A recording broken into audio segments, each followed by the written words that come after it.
Safari ya maisha ya mwigizaji maarufu wa miaka na mikaka Chuck Norris ilitia kikomo hiyo jana macheo alipoiaga dunia, kuipatia dunia mkono wa buriani akiwa na umri wa miaka 86.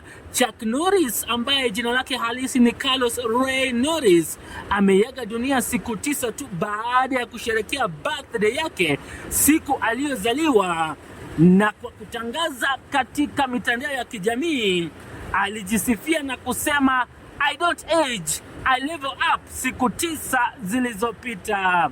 Amemwacha mjane Gina O'Kelly pale mashabiki wake wakimwomboleza kwa vile Chuck Norris alikuwa maarufu kwa michezo ya taekwondo, tang soo do, judo, karate, sanaa ya kijeshi yaani martial arts.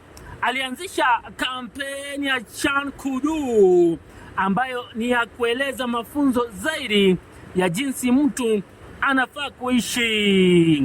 Chuck Norris anafahamika kwa filamu kama vile The Delta Force, Code of Silence, Silent Rage, Agent Recon, The Hitman na zingine nyingi.